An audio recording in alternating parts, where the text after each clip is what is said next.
Morning sir.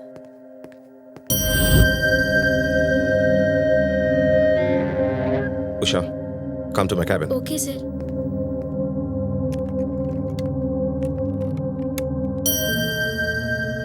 Receptionist అంటే flower వాజ్లో పువ్వులా ఉండాలి, పద్ధతిగా ఉండాలి. But I don't think you have dress sense. Sorry sir. I don't want your sorry. Come in a sari. Okay sir. Go. Thank you sir. Hello. నేనే.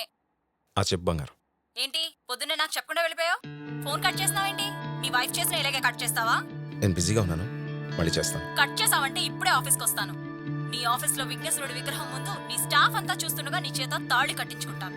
ఎంతకాలం ఇలా సాగదీస్తావు? నా సహనాన్ని పరీక్షించుకో, నన్ను రెచ్చగొట్టు. ఏంటి మాట్లాడవు? కార్ రెడీ చేయి. నీతోనే మాట్లాడుతున్నాను, వింటున్నావా? నిన్నే అడిగేది. అనిత, ఏంటి? ఇప్పుడు ఇంటికి వస్తున్నాను. సరే.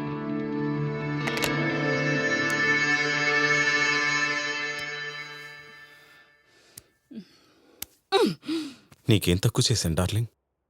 నిన్ను ప్రేమించాను, ఈ ఇల్లు ఇచ్చాను, ఇంటి ముందు BMW కార్ పార్క్ చేశాను, బ్యాంక్ బ్యాలెన్స్ ఇచ్చాను, జ్యువెలరీ షాప్ మొత్తం తీసుకొచ్చి నీ ఒంటి మీద అలంకరించాను.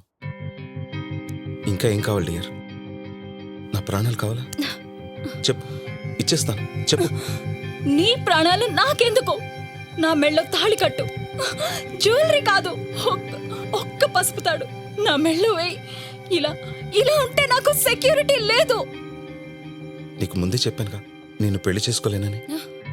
ఏంటి? నన్ను నన్ను పెళ్లి చేసుకోవా? అయితే ఉండు, మీడియాని పిలిపించి నీ బతుకు మీ బావ బతుకు కడిగేస్తాను.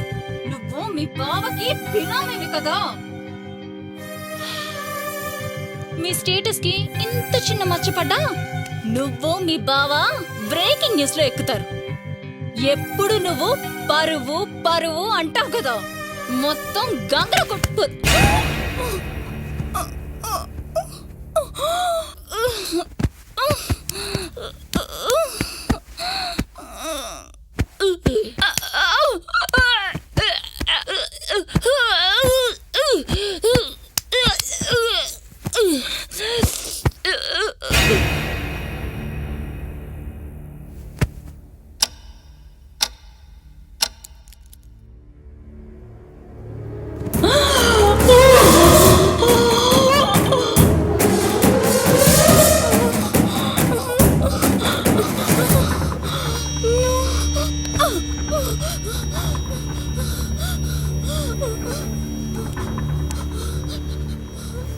ఎంత పని చేసావా? హే, నేను చెప్పినట్టుంటే ఇక్కడుంటావు, లేకపోతే అక్కడుంటావు. నువ్వంటే నాకు ప్రాణమే. అర్థం అట్లా నీకు? జాగ్రత్త, ఒళ్ళు దగ్గర పెట్టుకుని ఉంటావు. మళ్ళీ రిపీట్ కానీ వద్దు.